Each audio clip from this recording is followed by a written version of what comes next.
The morning fog rolled thick across the valley outside Asheville, North Carolina, swallowing the trees in white silence. It was the kind of fog that made the world feel smaller, closer, like everything beyond 10 feet had ceased to exist. Rachel Harmon stood on the back porch of her farmhouse, cradling a mug of coffee that had gone lukewarm in her hands. She hadn't slept well. Again. Her husband, Tom, had been gone for 3 days. Not missing, not officially. Just gone. He'd left early Monday morning, told her he was driving into town to pick up feed and supplies, maybe stop by the co-op to talk with some of the other farmers about the coming season. It was March, and the ground was just beginning to thaw. Planting season wasn't far off. Tom always got restless this time of year, eager to get back to work after the long winter. But he hadn't come home Monday night, or Tuesday, and now it was Wednesday, and Rachel didn't know what to think anymore. Before we continue, I want to ask you something. If you're enjoying this story, please take a moment to subscribe to the channel and let me know in the comments where you're watching from. It helps me keep bringing you stories like this one. Now let's get back to Rachel and what happened next. She'd called his cell phone at least 30 times.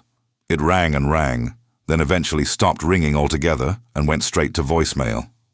She'd driven into town herself Tuesday afternoon, retracing the route he would have taken.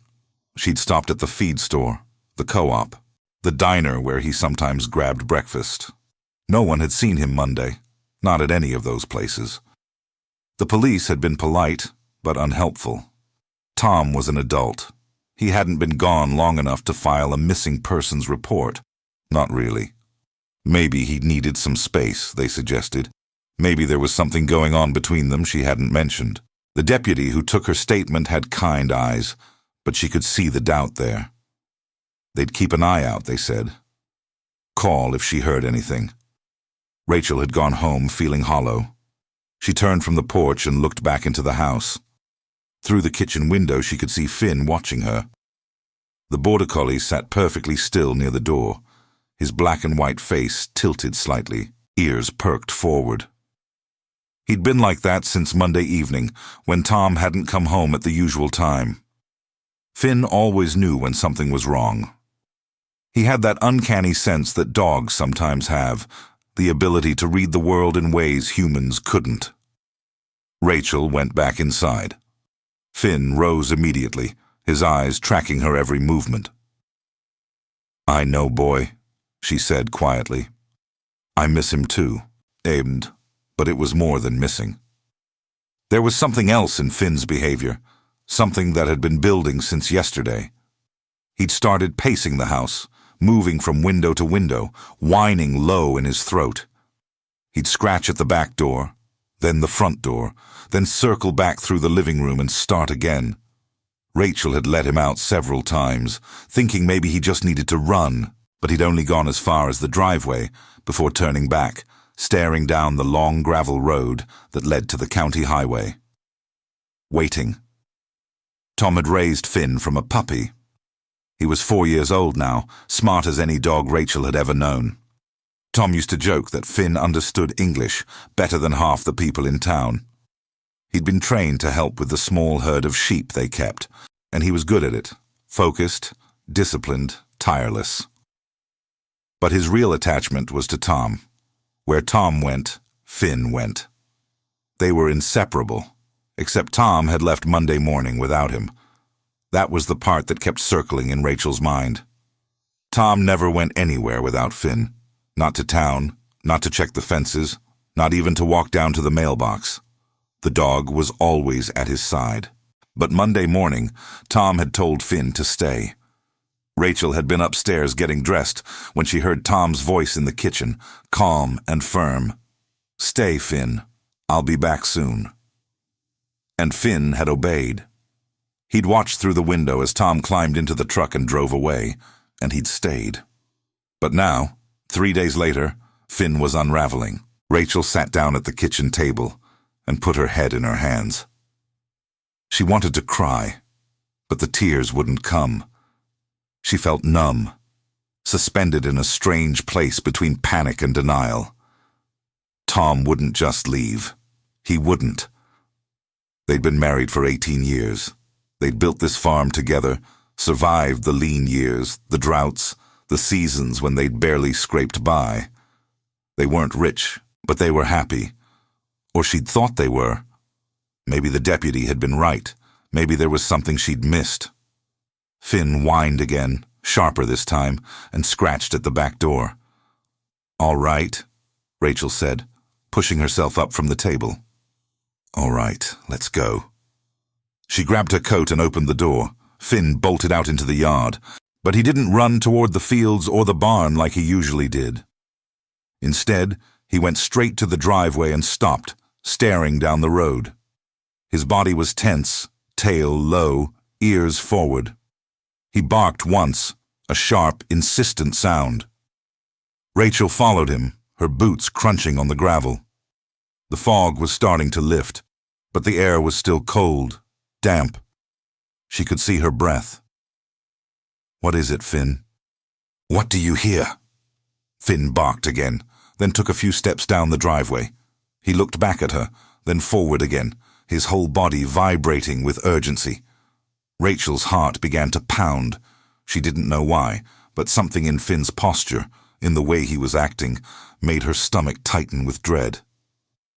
"Show me," she said. Finn took off running. Rachel ran after him, her breath coming fast. The driveway stretched a quarter-mile before it met the main road, winding through a corridor of trees. Finn was fast, faster than she could keep up with, and within seconds he'd pulled ahead, disappearing around a curve. Rachel pushed herself harder, her lungs burning, her legs aching. She wasn't a young woman anymore, and the farm work kept her strong but not fast. By the time she rounded the curve, Finn had stopped. He was standing in the middle of the road, staring into the trees on the left side. He barked again, then looked back at her, then into the trees. Rachel slowed, her chest heaving. She bent over, hands on her knees, trying to catch her breath. "Finn, what?" And then she saw it. Tire tracks, leading off the road into the trees.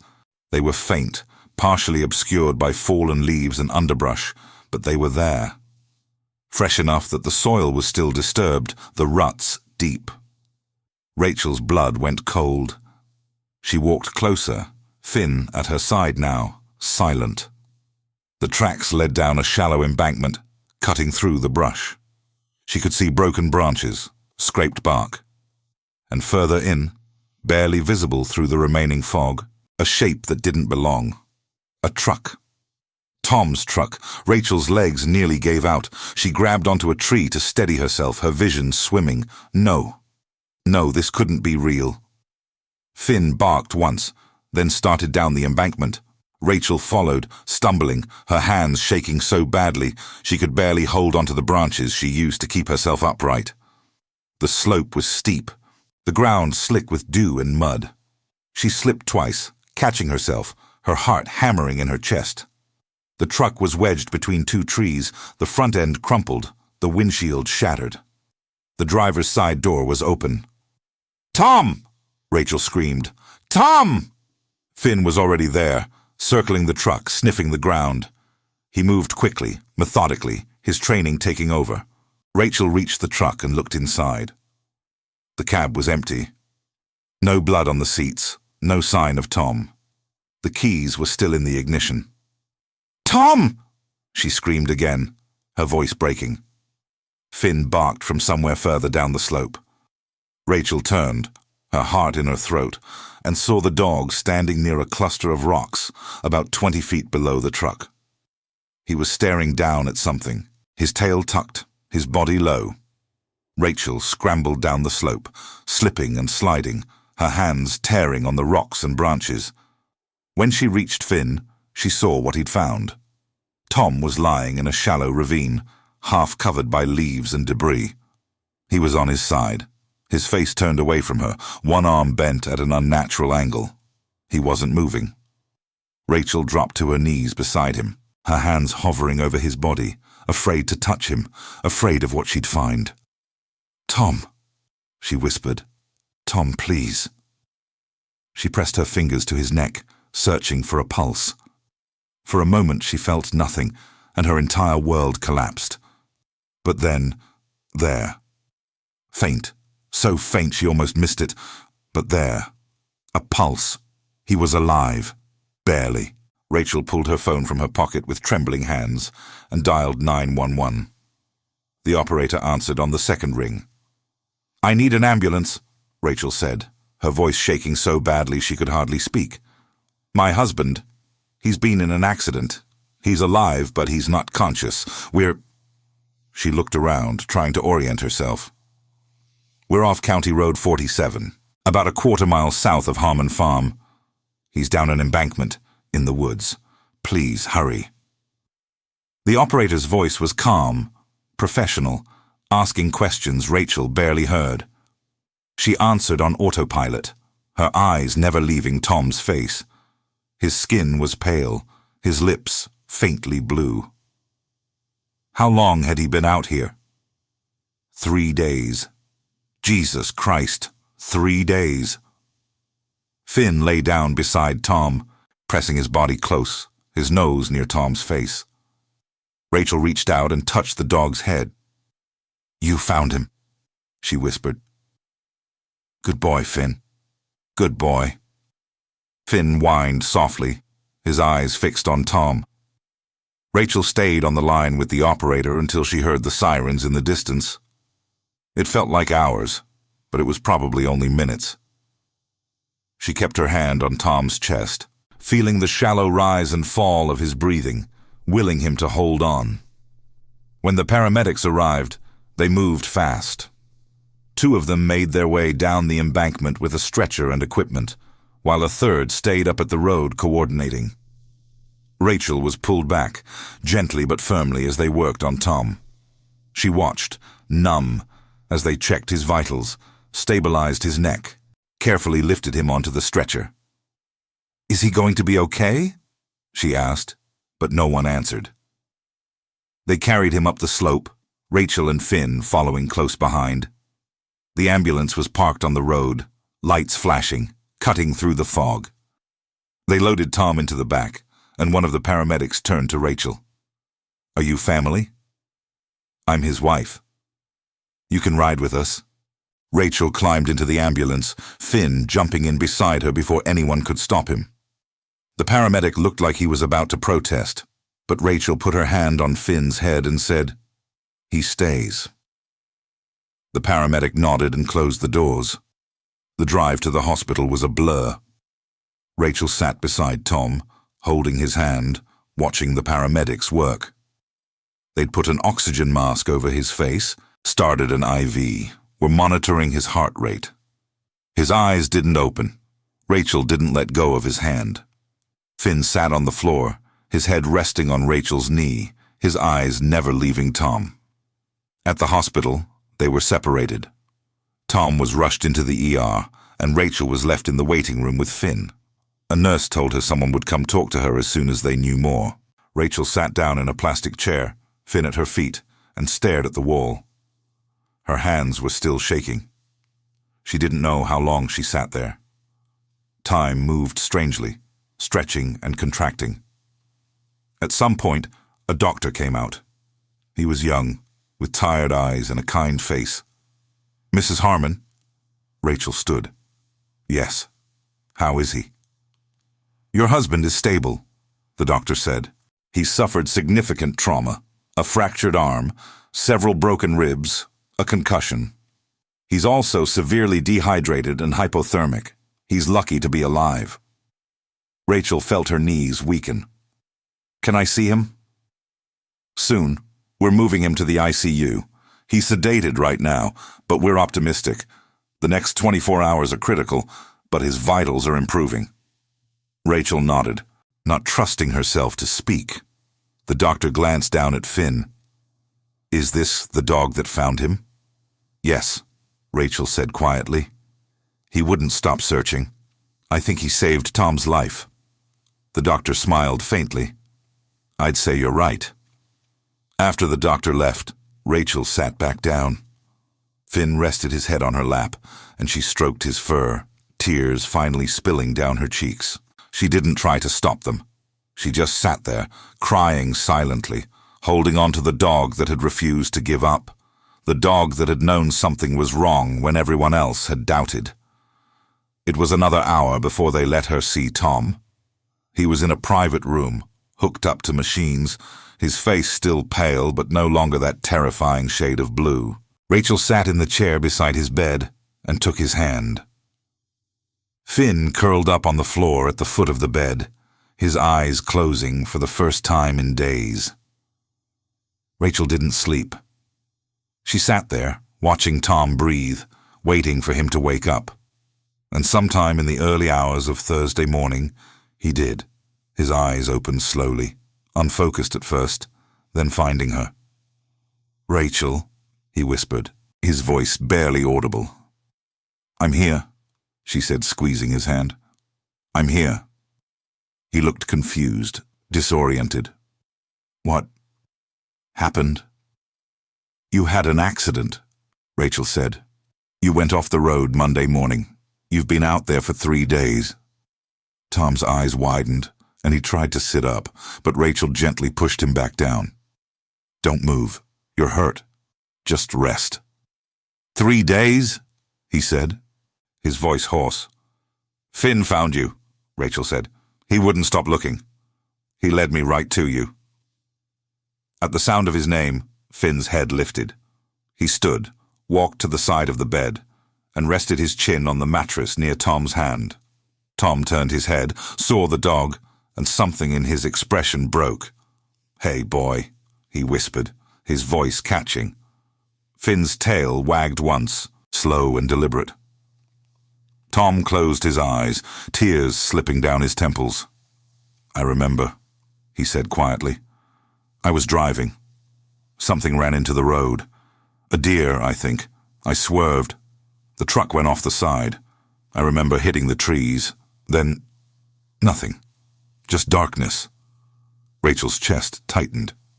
"You were so far down. If Finn hadn't—" "I know," Tom whispered. He reached out with his good hand and touched Finn's head. "Good boy. Good boy, Finn." Finn pressed closer, and for a long moment, the three of them just stayed like that. Together, alive, intact. Over the next few days, Tom's condition improved. The doctors were amazed at how well he was recovering, given how long he'd been exposed to the elements. They said it was a combination of luck, resilience, and the fact that the ravine had provided some shelter from the wind. But Rachel knew the truth. Tom had survived because Finn had never stopped looking for him. Because Finn had noticed what the humans had missed. The tire tracks, the disturbed ground, the subtle signs that something was wrong. By the time Tom was discharged from the hospital a week later, the story had spread through their small community. People stopped by the farm with food, flowers, offers to help with the spring planting. Everyone wanted to hear about the dog that saved his owner's life. Finn, for his part, seemed unbothered by the attention. He stayed close to Tom, rarely leaving his side, as if making up for the 3 days they'd been apart. Rachel watched them together. Tom sitting on the porch in the mild March sunshine, Finn lying at his feet, the two of them existing in that quiet, unspoken bond that didn't need words. And she thought about how easily it could have gone the other way, how close they'd come to losing everything. But they hadn't, because a border collie had noticed what humans had missed, and that had made all the difference. Tom spent the first week home learning how to move with a cast on his arm and taped ribs that made every breath a small reminder of how close he'd come to not breathing at all. The doctors had told him he'd been minutes away from slipping into shock when the paramedics found him. His core temperature had dropped to dangerous levels, and the head injury had kept him drifting in and out of consciousness for the entire time he'd been trapped in that ravine. Rachel had stopped sleeping through the night. She'd wake up at 2 or 3 in the morning and reach across the bed to make sure Tom was still there, still breathing. Sometimes she'd find him already awake, staring at the ceiling, his jaw tight with pain he refused to acknowledge. He'd never been good at admitting when he hurt. It was during one of those sleepless nights, about 10 days after the accident, that Tom finally told her what he remembered. They were sitting in the kitchen. Rachel had made tea, though neither of them was really drinking it. The house was quiet except for the occasional creak of old wood settling and the soft sound of Finn's breathing from his bed near the stove. "I remember the deer," Tom said suddenly. Rachel looked up. She'd been staring at her mug, watching the steam rise and disappear. "It came out of nowhere," Tom continued, his voice low. "I was coming around that curve, the one near Miller's property. I wasn't going fast, but the fog was thick. I didn't see it until it was right in front of me. Big buck. I swerved left, and the truck just went over. I remember the feeling of falling, the weightlessness, then the impact." Rachel set down her mug. "Do you remember anything after?" Tom was quiet for a long moment. "Pieces.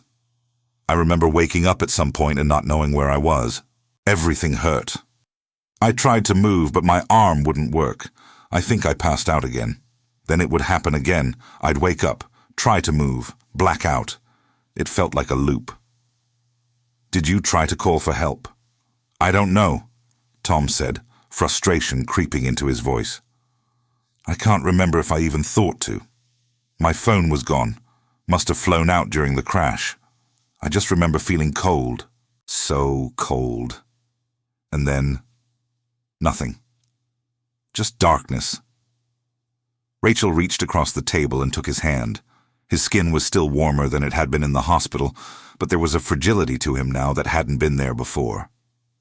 "You're here now," she said quietly. "That's what matters." Tom nodded, but his expression was distant. "I keep thinking about Finn. How he knew. I told him to stay that morning because I was just going into town. I didn't think I'd be gone long, but he knew something was wrong." "He did," Rachel agreed. "I've never seen him act like that before." "He's always been smart," Tom said. "But this was different. It's like he could feel it." Rachel thought about those 3 days, the way Finn had paced the house, the way he'd refused to settle. She'd chalked it up to anxiety, to missing Tom. But maybe it had been more than that. Maybe Finn had known, on some instinctual level, that Tom was hurt, that he needed help. Dogs had senses humans couldn't fully understand. She'd read about it before, dogs detecting seizures before they happened, sensing changes in blood sugar, finding people buried under rubble.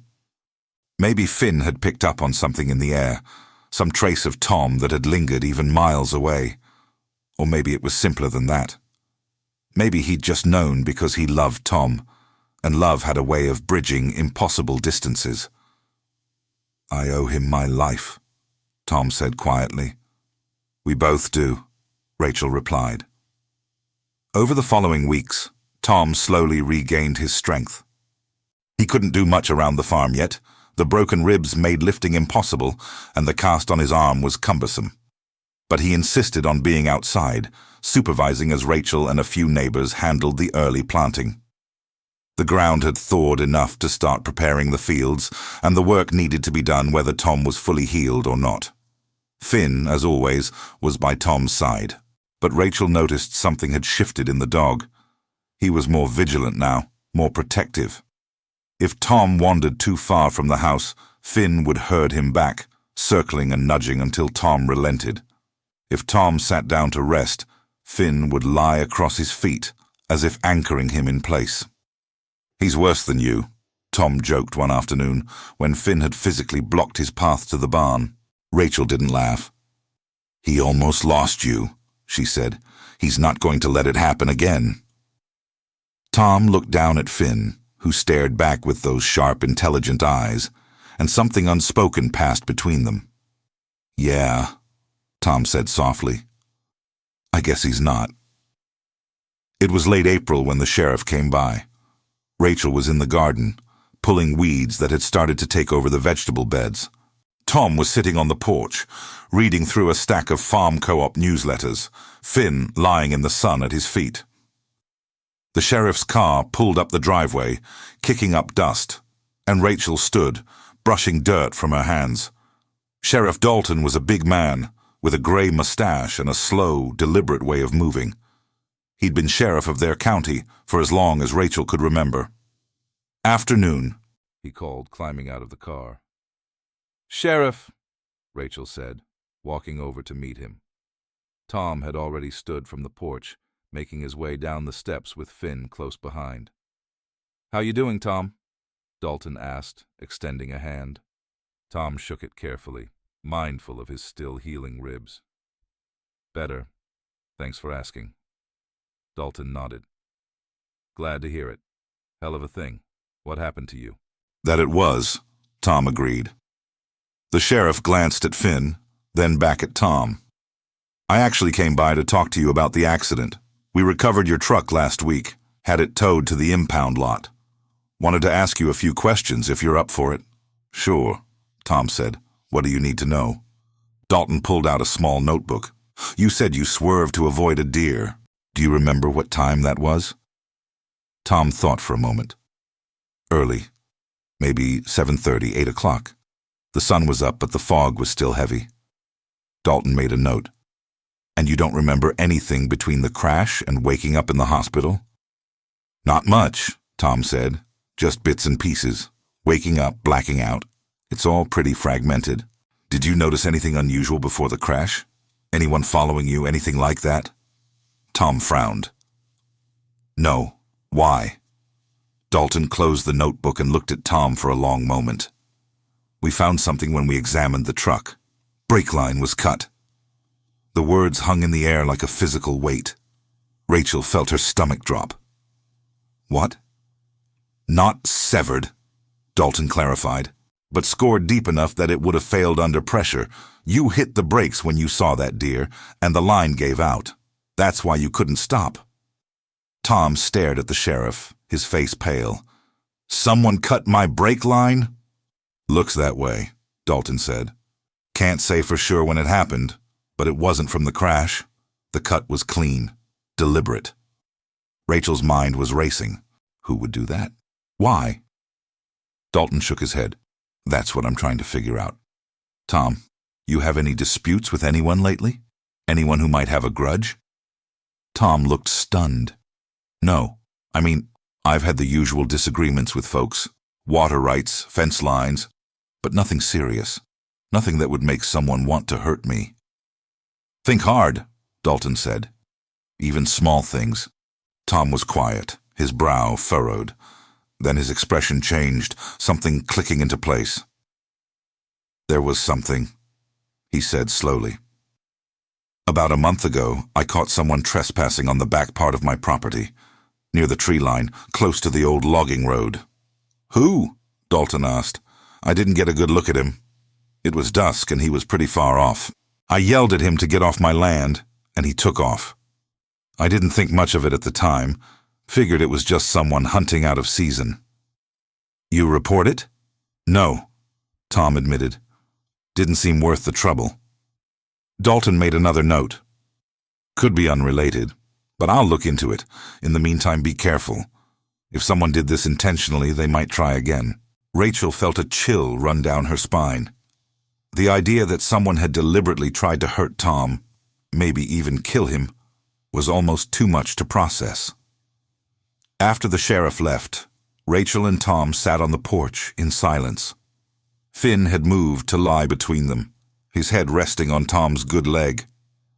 "I don't understand," Rachel said finally. "Who would do this?" "I don't know," Tom said. His voice was tight, controlled, but she could hear the anger beneath it. "But I'm going to find out." Over the next few days, Tom became obsessed. He went through his records, his emails, his phone calls, looking for anything that might point to who would want to hurt him. He contacted neighbors, asking if they'd seen anything unusual around the farm in the weeks before the accident.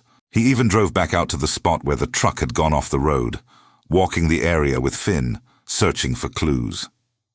Rachel watched him push himself, ignoring his pain, driven by a need for answers. She understood it, but it scared her. Whoever had done this was still out there, and if they'd tried once, they might try again. It was Finn who found the next piece of the puzzle. Tom had gone out to check the fence line along the eastern edge of their property, where it bordered a stretch of state forest. Finn was with him, as always. Rachel had stayed behind to deal with the delivery of seed. She was signing for the shipment when her phone rang. It was Tom. "Rachel, you need to get out here." His voice was tense, urgent.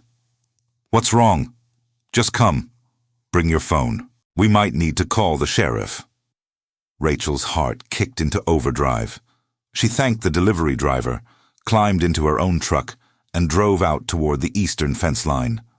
The dirt road was rough, rutted from spring rains, and it took her almost 10 minutes to reach the spot where Tom had parked. She found him standing near a gap in the fence, Finn sitting alertly at his side. Tom pointed into the trees. "Look." Rachel followed his gaze. At first, she didn't see anything. Then she noticed the trail, faint, but definitely there. Broken branches, disturbed undergrowth, footprints in the soft earth. "Someone's been coming through here," Tom said, "regularly by the looks of it." Rachel stepped closer, examining the trail. "Why?" "I don't know, but Finn found something else." Tom led her about 50 yards into the trees, Finn leading the way. They came to a small clearing where someone had set up what looked like a makeshift camp. There was a fire pit, empty food wrappers, a tarp strung between 2 trees, and near the edge of the clearing, partially hidden under leaves, was a toolbox. Tom opened it. Inside were basic tools, wrenches, pliers, a hacksaw, and a pair of wire cutters. Rachel felt her blood turn cold. "We need to call Dalton," she said. Tom nodded, already pulling out his phone. Sheriff Dalton arrived within the hour, bringing a deputy with him. They examined the camp, took photographs, bagged the tools as evidence. Dalton's expression was grim. "Whoever's been staying here, they've been here a while," he said. "Weeks, maybe longer." "But why?" Rachel asked. "What were they doing?" "That," Dalton said, "is what we're going to find out." He radioed for additional units to search the area. By late afternoon, they'd found more, a backpack hidden in a hollow tree, containing clothes, a sleeping bag, and a driver's license. The name on the license was Michael Pruitt. Tom's face went white when he heard the name. "You know him?" Dalton asked. "Yeah," Tom said quietly. "I know him. He worked for me about 5 years ago. I had to fire him for stealing equipment." "He hold a grudge?" "He sent me some angry emails after I let him go," Tom said. "Accused me of ruining his reputation, said I'd pay for what I did. But that was years ago. I thought he'd moved on." Dalton's expression darkened. "Looks like he didn't." The search for Michael Pruitt took 3 days. They found him hiding in an abandoned hunting cabin about 10 miles north of Tom's farm. He didn't resist arrest, but he didn't talk either. The evidence, though, spoke for itself. The wire cutters in the toolbox matched the marks on Tom's brake line. Fingerprints on the tools matched Pruitt's. And when they searched his belongings more thoroughly, they found journals, pages and pages of obsessive writing about Tom, about the farm, about revenge. Pruitt had been living on the edge of Tom's property for months, watching, planning. He'd been waiting for the right moment, and when Tom had driven into town alone that Monday morning, Pruitt had seen his chance. The trial happened quickly. Pruitt pleaded guilty to attempted murder, and the judge sentenced him to 15 years. Rachel and Tom attended the sentencing, sitting in the back of the courtroom holding hands. When it was over, they walked out into the bright summer sunlight, and Rachel felt like she could finally breathe again. Back at the farm, life slowly returned to normal. Tom's arm healed, his ribs stopped aching, and by June he was back to working full days. The fields were planted, the sheep were healthy, and the farm felt like home again. Finn, though, never quite let his guard down. He still watched Tom constantly, still herded him away from danger, still slept across his feet whenever Tom sat down. And Tom never complained. He understood. They both did. One evening, as the sun was setting and the sky turned gold and pink, Tom and Rachel sat on the porch. Finn lay between them, his head resting on Tom's boot, his eyes half closed. "You know," Tom said, looking down at the dog, "I keep thinking about what would have happened if I hadn't told him to stay that morning. If he'd been in the truck with me." Rachel didn't say anything.